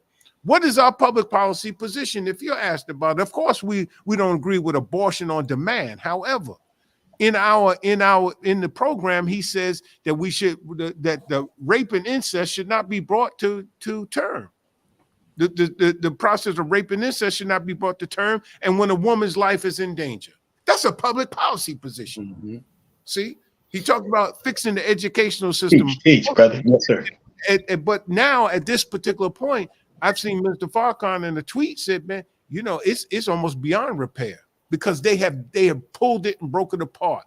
The enemy never wanted taxation is taking his property. He never wanted to be taxed to have a public school system because he didn't want to educate the freedmen and he didn't want to educate his brother that was from the rural areas. So he's always been against the public school system. Yes. Always. Absolutely. And good point. It was originally built to have people, and if you look at the cycle of the educational system, it's based upon an agrarian calendar. Yeah. So it's based upon harvest, planting and harvest, but it also was based upon going in the 19th, 20th century, manufacturing. And now they don't have them kind of jobs anymore. Robots is doing what they're doing. If you've seen the testimony of the union chief before Congress, and they were talking about lazy workers, he said, "What are you talking about, lazy workers? Productivity is skyrocketing in this country because of technology. You get more out of one worker than you did out of 12 before." Mm-hmm. So all we have to wake up and understand. Torchlight for America, if the stats might be old, but the principles come from the teachings of the Honorable Elijah Muhammad. Yes, sir. Wonderful. Point, brother. Yes, sir. I would like to just add, so certainly the Torchlight for America, I know some said, well, the Most Honorable Elijah Muhammad, he wrote The Fall of America. And they twisted, saying that the Torchlight was a contradiction of some sort, you know, out of misunderstanding of the work and the extension that the Honorable Minister Louis Farrakhan in terms of the work of the Most Honorable Elijah Muhammad. And he prefaces by saying that Moses and Aaron gave Pharaoh a kind word. So I think that the Torchlight for America gives us a how-to in terms of a full and complete freedom. You know, justice, equal justice under the law. It's a manual, I think, that complements and acts as a glove for the Muslim program, where it's hand in glove, and it you know, brings to, I think, illuminates what was given as the Muslim program. I can just say the city of Benton Harbor, we had a major issue with infrastructure. And we took from the Torchlight for America, where the Honorable Minister Louis Farrakhan said that we have to raise taxes, given the situation and the gravity of the debt and the problems in America. Yes, sir. We have to pay more, he said. That's right. So what we did was, with the income tax, anybody who works in Benton Harbor and lives in Benton Harbor has to pay a penny on the dollar. And anybody who works in Benton Harbor but lives outside of Benton Harbor, they pay a penny on $2. So it's 1% and 0.5%. And what we've collected over since 2018, millions of dollars. And we've been able to use that to fix our streets, fix our sidewalks. Before, there were grants that Benton Harbor could not apply for because they were matching grants. But now we have the cash and capital. If the grant is for $2 million and our match is $100,000, now we can put the $100,000 up and get to $2 million, and we can fix a lot of our infrastructure. And you know, the business community and many people came against it, but we stuck with the principle, and we gave the people a plan and showed them this is how your tax dollars will be used. And to this day, every penny that we said we would, you know, or how we would use it, that's how we've used it. And I had a white gentleman who opposed. He said, Mayor Muhammad, I thought that you would be bad for Benton Harbor because of your religion. He said, but I just want to say to you that you've done an excellent job, and you've been better, and you've been great for all, key word, all. Yes, sir.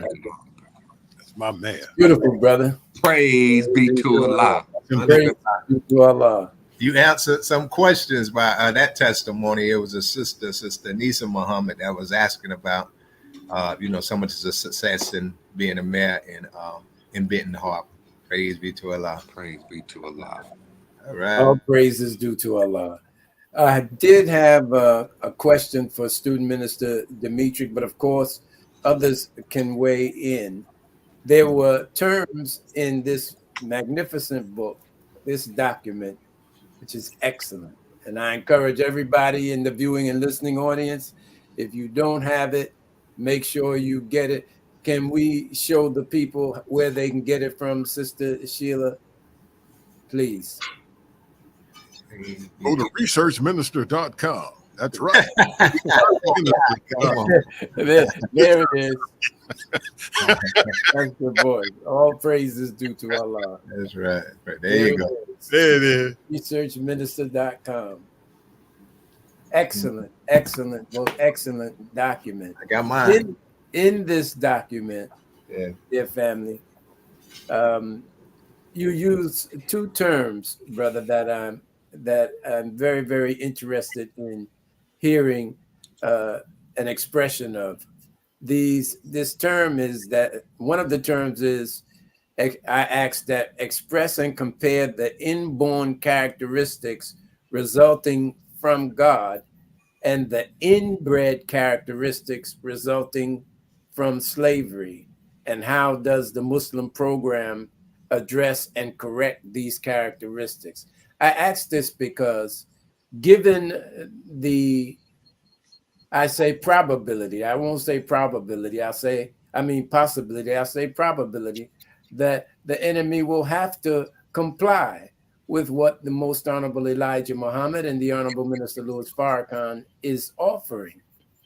However, there's a spiritual and moral component that needs to be addressed for those of us who will be in a separate state or territory of our own. So how does, of course, the inborn characteristics resulting from God and the inbred characteristics resulting from slavery, specifically those, how does the Muslim program address and correct these characteristics? I believe you are referring to a section in the book where we quoted and presented a great short treatise written by one of the contemporaries of Booker T. Washington Jr. And I've since learned that in Texas, there are some public schools that are named for this brother. His name was H.T. Keeling.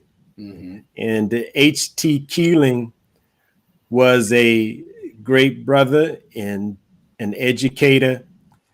And as an observer of our people, he noticed that we have a certain nature, as we would say in the nation. Come on. And yet we also have a condition that has marked us as the Negro or the dead. And in his excellent short treatise, he lists and he defines certain of the, what he called inborn or natural characteristics of the original Black man versus certain negative traits, certain negative characteristics that he referred to as the inbred characteristics of the Negro people. And so we present that in our annotated study of the Muslim program, because as we have talked tonight about point number 4, that stipulates that we want an independent reality separate and apart from our slave masters and their children. Yes, sir. And when you go into the scripture, just to show once again that even though the Muslim program deals with economics, it deals with politics, it deals with the redistribution of land, it deals with so many topics that are under the umbrella of the Honorable Elijah Muhammad's program and position. But as we said earlier, they flow naturally, beautifully, and organically from his spiritual teachings. And see, when you read the scripture where it talks about this group of people called the children of Israel, the God of the children of Israel, through Moses and Aaron, commanded them not to integrate, but to separate.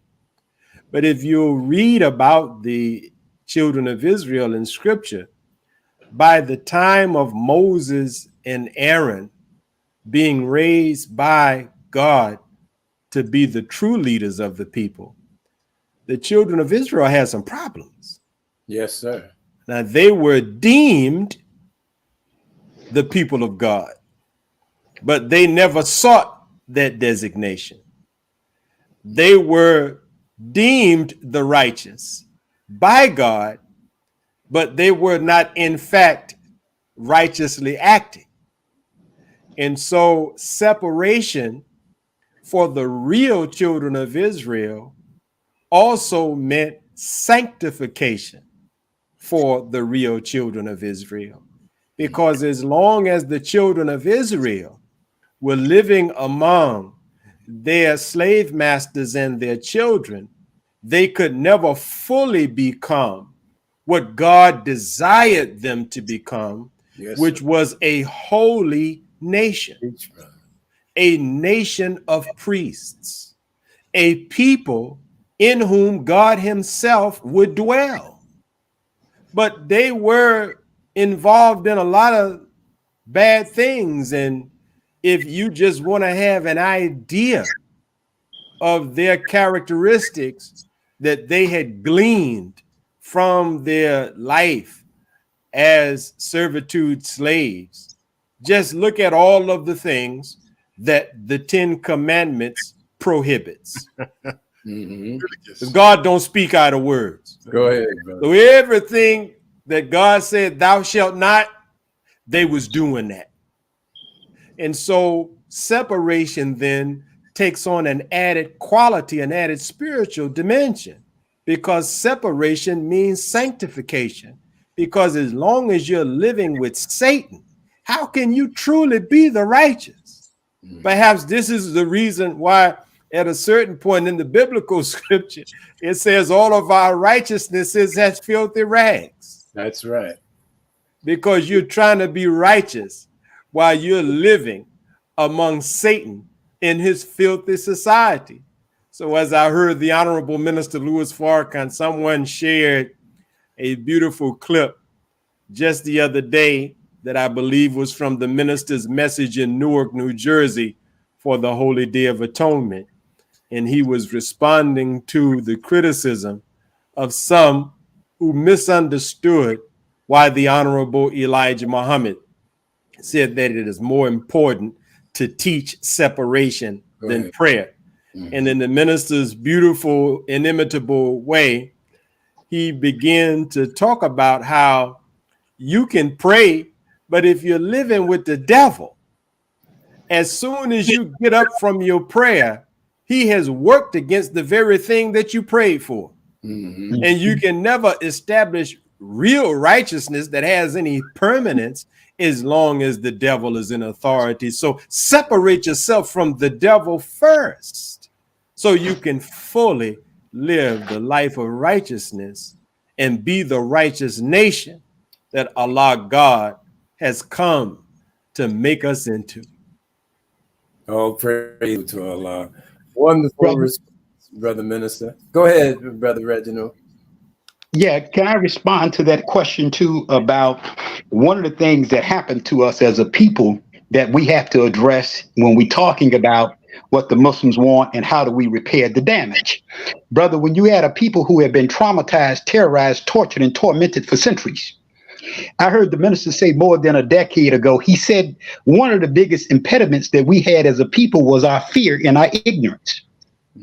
And I always pondered that for years. What did he mean? Because I wasn't privileged to ask him to expound on the fear and ignorance. But when you have a people, again, who's been traumatized, terrorized, tortured, and tormented, murdered, mutilated, and massacred for centuries, it produced in us, brother, a fear. And we have to overcome that fear. There are a lot of brothers and sisters who will embrace the program and the Honorable Minister Louis Farrakhan, and they work. They meet with him in private. Ball players, entertainers, political people, and everybody, spiritual leaders. But there's a fear that we have to overcome. And please let me introduce. Let me introduce a word to the audience. Caucaphobia, the collective fear or intimidation of European people or those who classify themselves as Caucasian, white, Aryan, or Jewish. Caucaphobia, the collective fear or intimidation of European people or those who classify themselves as Caucasian, white, Aryan, or Jewish. when you start to deal with the reparations question, brother, most blacks, if you really talk to them, if they're not in support of reparations or repairing the damage, brother, it's generally for two reasons: their ignorance or their fear of it. What is it that they're fearing about? Dr. Welsing's talked about how black people move around and have moved around for centuries with a high level of anxiety and fear. That came as a result of the trauma that we have suffered as a people. Right now, the major universities study what they call epigenetics. And epigenetics says that those who have suffered trauma, it can be passed down from generation to generation in the psychic and in the DNA. But what happened to black people? We have to address that, brother. And some of the Muslim program is rejected, brother, because of our fear and our ignorance. So we have to address that. And again, how do we do that in the Nation of Islam? Is there something in that question that he asked? Is there something that deals with that? Yes. Islam would teach you to overcome that fear, brother. You start to get a knowledge of yourself. And the Honorable Elijah Muhammad said the knowledge of self is the knowledge of God, your own nature, the history of the black nations, and all of the sciences. So we start to teach that. Let's go back to page 39, message to the black man, get knowledge to benefit self.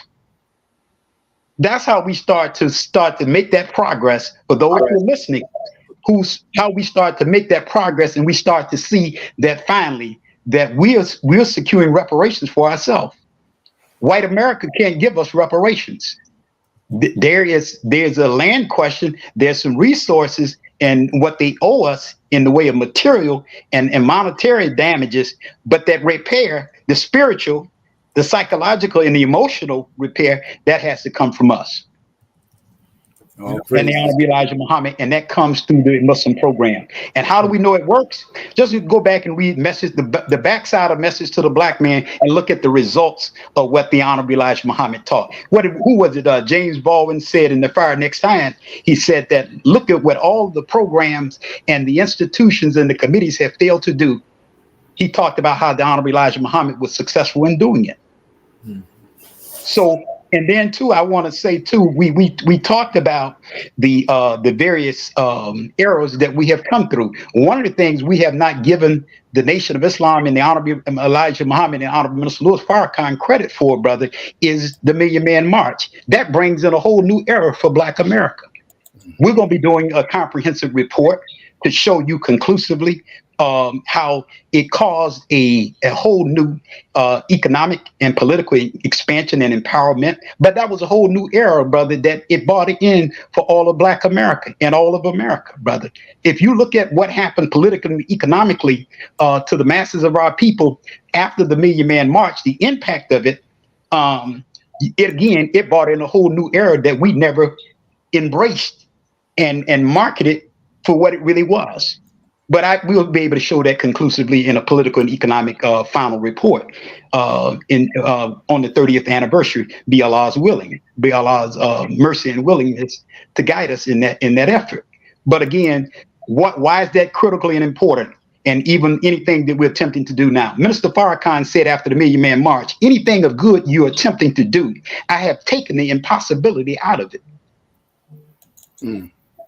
Sure so anything we're attempting to do, brother, and our motivation is correct, and we followed the guidance going back to the Muslim program as our framework and our foundation, Allah will bless us to be successful. He said, Minister Farrakhan said to me as we were traveling, getting ready to go to Indian Lakes to a constitutional convention to talk about our provisional constitution. Yes. And I've sent an email. I'm not being spooky, man. But I sent an email to the minister declaring that the Muslim program was the Declaration of Independence. You see this keyboard right here? Yes, I hit send.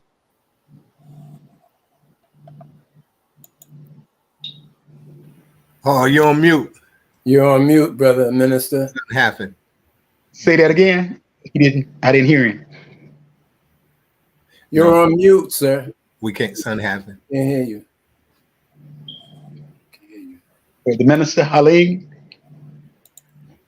He can't hear us, obviously. Oh wow, he was just getting good. Yeah. Yes. You got to finish that.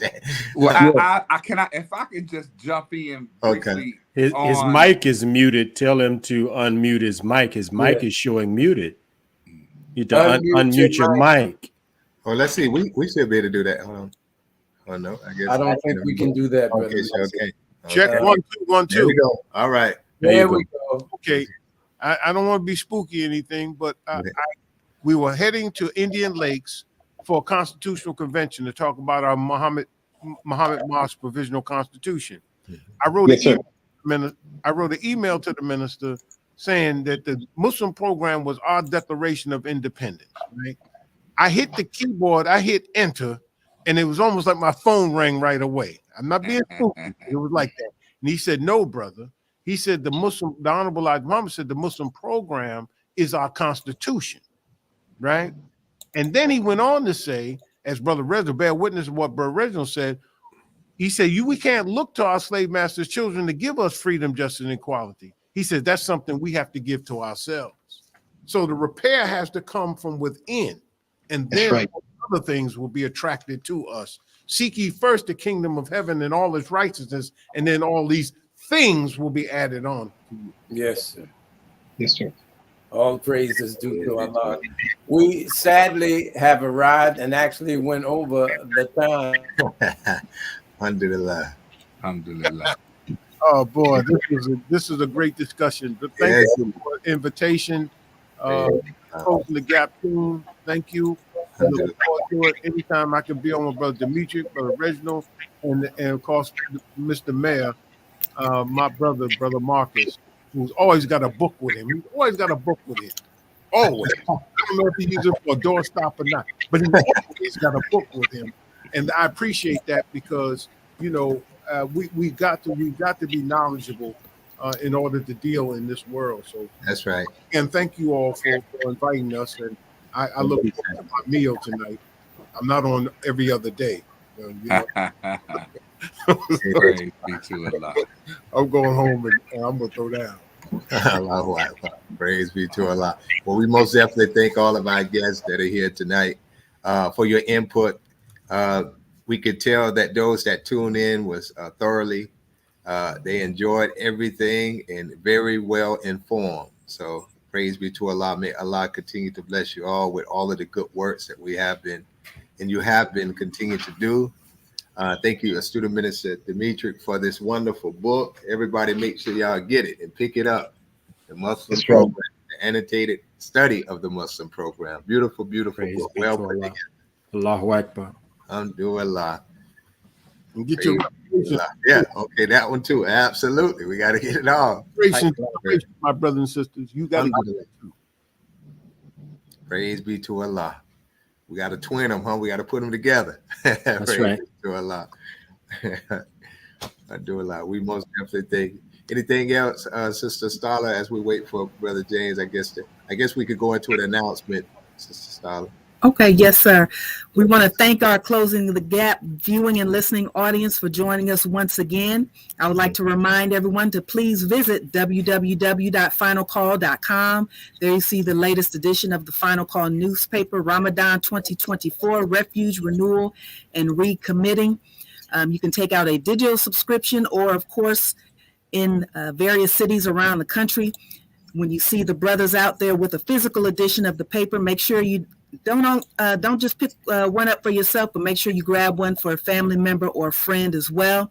On that very same website, you can visit store.finalcall.com and you can order books by the Most Honorable Elijah Muhammad, messages from the Most Honorable Elijah Muhammad and the Honorable Minister Louis Farrakhan. And last but not least, Final Call Radio. That's Final Call Radio. You can download the app on your device, or again, on that very same website, you can click the Final Call Radio link where you can hear excerpts from messages by the Honorable Minister Louis Farrakhan, as well as excerpts from his musical selections. Thank you. And now I will pass it to you, Student Minister Chad. Praise be to Allah. Thank you, Sister Starla. For those that are tuning in, whether it's your very first, second, or third time, we want to also encourage those that if you heard what you heard tonight and believe that is the truth and the good for our people, and you want to learn more about the Nation of Islam teachings, please join us at www.noi.org/join and fill out the digital form that you see here on the screen, and someone will get in touch with you to start the orientation process. And for those that may happen to be in the Bay Area down here near Tampa, Florida, whether you're in St. Pete, Winter Haven, whether you're in Pinellas County, we want to invite you out to come to Muhammad Mosque number 47 tomorrow to hear a lecture that's entitled The Faithful Man and the Faithful Women. All right, so join us at Muhammad Mosque number 47 at 5508 North 50th Street, Tampa, Florida. We look forward to seeing you there in person. At this time, I will turn it over to our dear brother, Student Minister James. All praise is due to Allah. Can I be heard? Yes, you can. I'm not trying to be spooky either, Brother Minister Halim, but my whole system went down. I mean, everything just went down, but all praise is due to Allah. Once again, I want to thank our panelists for reassembling again, and particularly in this season of Ramadan, going through this program. We thank you for the sacrifice, and we thank you for the time and energy and attention that you've given to this program. Obviously, what we need is more time and another broadcast dealing with this subject. So thank you, thank you, thank you.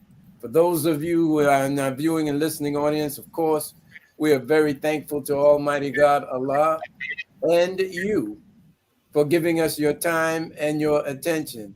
And we ask at this time for those of you who'd like to go just a little further in your support of the program, Closing the Gap Broadcast Network, you can do so very easily by going and if you could scroll that, yes, you can donate to Closing the Gap Broadcast via Cash App by $CTG Broadcast, PayPal at jkingdom1@aol.com, and Zelle at closingthegapbroadcast@gmail.com. Once again, that's $CTG Broadcast. For PayPal, it's jkingdom1@aol.com.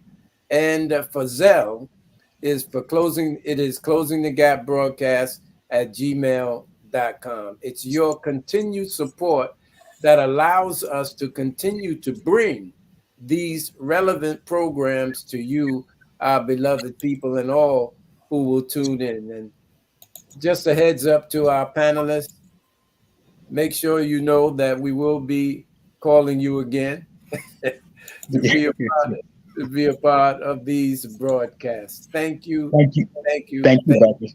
So And very sisters. much. And Thank you, sisters and brothers. Yes, sir. May Allah continue to bless you in your great work of helping the Honorable Minister Louis Farrakhan and the Nation of Islam. Great work. We admire you, we love you, and we support you. Thank you. Thank you. And may Allah continue to bless us all. As I greet you in peace. Oh, go ahead. James, yes. Our super producer, Sister Sheila, said to remind you during Ramadan the new broadcast time. Oh, thank you. Thank you very much. Yes. Next week, we will adjust the time that we broadcast. It'll be 6 p.m. Eastern Standard Time, 5 p.m. Central Time, because of the season of Ramadan. It kind of snuck up on us this week. Look at Brother Minister. all praises due to Allah. But we will definitely broadcast next week at 6 o'clock, giving us time to enjoy our Iftar or Ramadan fast. But I want to thank you once again for the sacrifice of your bodies. But doesn't the scripture says, offer your bodies as a reasonable sacrifice? Right. Thank you.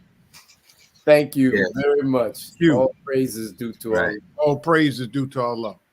And we have continue to bless you, Brother Reginald, Brother Minister Abdul Halim Muhammad, Brother Minister Marcus Muhammad, for your great work. Keep up that great work, dear brother. And we will be calling on you again. Assalamu alaikum. Praise be to Allah. Assalamu alaikum and Ramadan Mubarak. Wa alaikum salam. Alaikum Ramadan. salam, Ramadan Kareem. Praise be to Allah.